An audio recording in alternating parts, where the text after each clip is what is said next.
Hi అండి. ఈరోజు నేను ఒక కొత్త వంటకంతో నేను మీ ముందుకు వచ్చేసాను. ఈరోజు స్పెషల్ ఏంటంటే కర్ణాటక స్పెషల్ అవరేకాల్ పలావ్. అవరేకాల్ అంటే ఇక్కడ అవరేకాయ్ అని అంటారు. మన వైపు ఏమంటారో నాకు తెలియదు. నేను ఇప్పుడు మన వైపు తినలేదు కూడా. ఇక్కడికి వచ్చి నేను బాగా తింటానన్నమాట. ఇవండి అవరేకాల్. వీటిని కాయలుగా ఉంటాయి, మన చిక్కుడుకాయలా ఉంటాయి. ఒలుచుకొని ఇలా పిక్కలు తీసుకోవాలి. దీన్ని అవరేకాల్ అంటారు. కాళ్ళు అంటే గింజలు అని అర్థం. దీనికి మనం ముందుగా ఒక మీడియం సైజు టమాటా, ఒక మీడియం సైజు ఉల్లిపాయ, కొద్దిగా ఒక చిన్న ముక్క కొబ్బరి, ఒక చిన్న క్యారెట్, ఒక 4-5 పచ్చిమిరపకాయలు, ఒలిసి తీసుకున్నటువంటి వెల్లుల్లిపాయ రెబ్బలు, ఒక 1/2 ఇంచ్ అల్లం ముక్క తీసుకొని కొద్దిగా పుదీనా కొత్తిమీర కూడా తీసుకోవాలి. పుదీనా కొత్తిమీర దీనికి ఫ్లేవర్ని హైలైట్ చేస్తుంది. దీనికోసం పేస్ట్గా తీసుకోవాలి. దీన్ని పలావ్ మనకి గ్రీన్ కలర్లో వస్తుంది. ముందుగా మనం పేస్ట్ కోసం ఈ పుదీనా సేమ్ క్వాంటిటీలో కొత్తిమీర కూడా తీసుకోవాలి. పుదీనా మనం తీసుకున్నాం కదా, అదే క్వాంటిటీలో మనం కొత్తిమీర కూడా తీసుకోవాలి. ఇప్పుడు పేస్ట్ కోసం ఒక 4 పచ్చిమిర్చి, ఒక 1/2 ఇంచ్ అల్లం ముక్క, ఇంకా ఒక 10-15 వెల్లుల్లి రెబ్బలు పొట్టు తీసుకొని ఇలా పెట్టుకోవాలి. దీన్ని మనం గ్రైండింగ్కి వేసుకుందాం. ఒక మీడియం సైజ్ ఉల్లిపాయ, ఇంకా ఒక హాఫ్ కొబ్బరి ముక్కని కూడా తీసుకొని దీన్ని మెత్తటి స్మూత్ పేస్ట్లా చేసుకోవాలి. పేస్ట్ చాలా స్మూత్గా చిక్కగా ఉండాలి. మనం దీన్ని వేయించుకునేటప్పుడు బాగుంటుంది. ఇదిగోండి, ఇలా థిక్ పేస్ట్ లాగా మనం చేసుకోవాలి.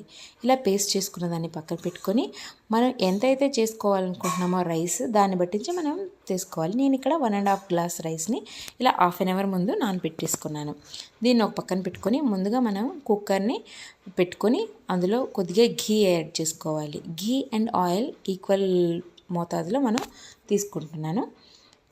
ముందుగా ఆయిల్ ఘీ వేసుకొని అందులోని బిర్యానీ స్పైసెస్, ఆయిల్ కొద్దిగా వేడి అయిన తర్వాత మన బిర్యానీ స్పైసెస్ చెక్క, లవంగ, ఇలాచి ఇంకా ఉంటాయి కదా, అవన్నీ కూడా మనం వేసుకుందాం. ఇప్పుడైతే ముందుగా ఆయిల్ అండ్ ఘీ బాగా వేడెక్కిన తర్వాత మనం ఇప్పుడు ఇందులోని బిర్యానీ స్పైసెస్ అన్నీ వేసుకుందాం. ముందైతే ఇది కొద్దిగా బాగా వేడెక్కాలి. వేడెక్కిన తర్వాత ముందుగా నేను చెప్పినటువంటి మసాలాలన్నీ ఇందులో వేసుకొని తర్వాత బాగా వేయించుకొని, ముందుగా మనం ఈ వీడియోకి స్పెషల్ ఏంటి, అవరేకాల్, అవి కూడా మనం దీని తర్వాత ఇవి వేగిన తర్వాత ఇందులో వేసుకుందాం. ఓకేనా. ముందుగా ఇప్పుడు ఇవి కొద్దిగా చిటపటలాడిన తర్వాత బాగా వేడికి చిటపటలాడిన తర్వాత ఇందులో మనం అవరేకాళ్ళని కూడా వేసుకుందాం. అవరేకాళ్ళు వేసి ఇవి చాలా పచ్చిగా ఉంటాయి కదా, కొద్దిగా బాగా వేయించుకోవాలి. ఆయిల్లో బాగా వేయించుకొని కొద్దిగా పచ్చివాసన పోయే వరకు దీన్ని బాగా వేయించుకోవాలి. చూడండి, ఇలా కొద్దిగా అవి కొద్దిగా కలర్ చేంజ్ అవుతాయి. పూర్తిగా గ్రీన్గా ఉన్నాయి కదా, వేరే కలర్లోకి వచ్చిన తర్వాత ఇందులోనే మనం ముందుగా కట్ చేసి పెట్టుకున్న క్యారెట్ ముక్కల్ని కొద్దిగా వేసుకోవాలి. తర్వాత మనం ఒక మీడియం సైజ్ టమాటాని కూడా కట్ చేసి పెట్టుకున్నాం కదా, ఆ ముక్కల్ని కూడా ఇప్పుడు ఇందులో వేసేద్దాం. ఇవన్నీ కొద్దిగా బాగా పచ్చివాసన పోయి బాగా వేగేలాగా కొంతసేపు ఫ్రై చేసుకోవాలి. ఇలా బాగా ఫ్రై అయిన తర్వాత ఇందులోకి మనం ఈ పలావ్కి సరిపడా ఉప్పును కూడా యాడ్ చేసుకుందాం. ఇందులో నేను కల్లుప్పు వాడుతున్నాను. ఈ కల్లుప్పు నీట్గా రుచికి సరిపడా వేసుకోవాలి. కల్లుప్పు వేసుకొని బాగా ఒకసారి కలుపుకొని కొంతసేపు మూత పెడితే ఇవన్నీ కొద్దిగా పచ్చివాసన పోయి బాగా వేగిపోతాయి. ఇప్పుడు ఇందులోకి మనం ముందుగా గ్రైండ్ చేసి పెట్టుకున్నాం కదా, కొత్తిమీర, పుదీనా, అవన్నీ, ఆ పేస్ట్ని మనం ఇలాంటి థిక్ పేస్ట్ని మనం ఇప్పుడు ఇందులో వేసుకుందాం.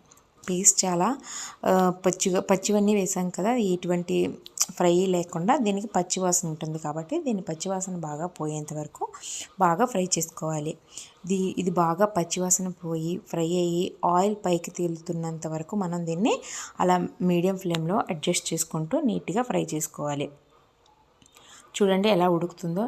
ఇలా ఉడుకుతున్న స్టేజ్లో మనం దీన్ని ఇలా ఒకసారి కలుపుకొని బాగా పచ్చివాసన పోయి ఆయిల్ పైకి వచ్చేంత వరకు మనం దీన్ని నెమ్మదిగా కలుపుతూ ఉండాలి. మధ్య మధ్యలో కలుపుతూ ఉంటేనే బాగుంటుంది, లేదంటే అడుగంటిపోతుంది.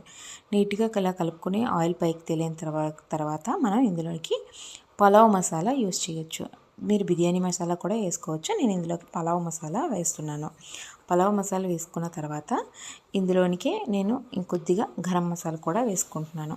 కొద్దిగా ఫ్లేవర్ బాగా వస్తుందని నేను ఇందులో కొద్దిగా గరం మసాలా కూడా వేసుకున్నాను. ఇప్పుడు ఈ మసాలాలు కూడా కొద్దిగా బాగా ఫ్రై చేసుకొని బాగా ఇలా కలుపుకోవాలి. బాగా ఇందులో కలుపుకున్న తర్వాత నేను గ్లాసున్నర బియ్యం తీసుకున్నాను. దానికి సరిపడా నేను 3 గ్లాసెస్ ఆఫ్ వాటర్ వేసుకున్నాను.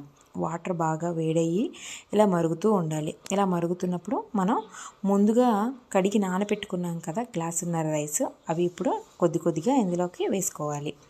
ఇలా వేసుకున్న తర్వాత మనం వీటిని బాగా కలుపుకోవాలి కూడా.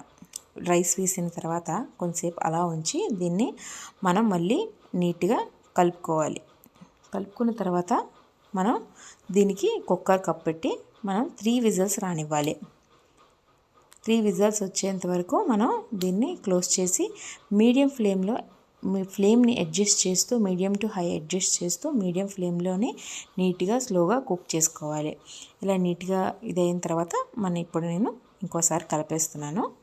ఇలా కలిపేసిన తర్వాత నేను ఇప్పుడు కుక్కర్ కప్ వేసేస్తాను. వేసేసి దీనికి 3 విజిల్స్ రానిస్తాను. ఇలా నీట్గా మీడియం ఫ్లేమ్లోనే నేను పెట్టి 3 విజిల్స్ రానిస్తాను. చూడండి మంట నేను ఇలా మీడియం ఫ్లేమ్లో పెట్టాను. ఇలా మీడియం ఫ్లేమ్లో ఉంటే రైస్ బాగా కుక్ అవుతుంది. మనం హై ఫ్లేమ్లో పెట్టేస్తే ఆల్రెడీ వాటర్ బాయిల్ అయి ఉంటాయి కాబట్టి విజిల్స్ వేగంగా వచ్చేస్తాయి. పలావ్ అనేది అడుగంటిపోతుంది, నీట్గా రాదు. పైనంతా పొడి పొడిగా ఉంటుంది, కింద మాత్రం అడుగంటిపోతుంది. ఇలా మీడియం ఫ్లేమ్లో ఉంటే చాలా చక్కగా నీట్గా కుక్ అవుతుంది. ఇప్పుడు కుక్కర్ విజిల్ని చెక్ చేసుకొని మనం ఇప్పుడు కుక్కర్ మూతని తెరుచుకుందాం. కుక్కర్ మూత తెరుచుకున్న తర్వాత మనం దీన్ని కలుపుకుందాం. చూడండి ఎంత పర్ఫెక్ట్గా వచ్చింది మన పలావ్ అనేది. చాలా చక్కగా వచ్చింది. స్మెల్ అయితే అదిరిపోతుంది. ఇప్పుడు దీన్ని నెమ్మదిగా ఒక సైడ్ నుంచి కలుపుకోవాలి. వేడిగా ఉండేటప్పుడు పలావ్ని ఎప్పుడు కలుపుకోకూడదు, ఎందుకంటే అది మెత్తబడిపోతుంది. అలా కొంతసేపు చల్లారనిచ్చి దీన్ని నెమ్మదిగా ఒక సైడ్ నుంచి కలుపుకోవాలి. దీన్ని రైతాతో కానీ ఏదైనా కర్రీతో కానీ చాలా సర్వ్ చేసుకుంటే చాలా టేస్టీగా ఉంటుంది. నేనైతే ఈరోజు రైతా చేశాను. అంతేనండి, అయిపోయింది. పలావ్ రెడీ అయిపోయింది. ఈ వీడియో మీకు నచ్చినట్టయితే నా ఛానల్ని సబ్స్క్రైబ్ చేయండి.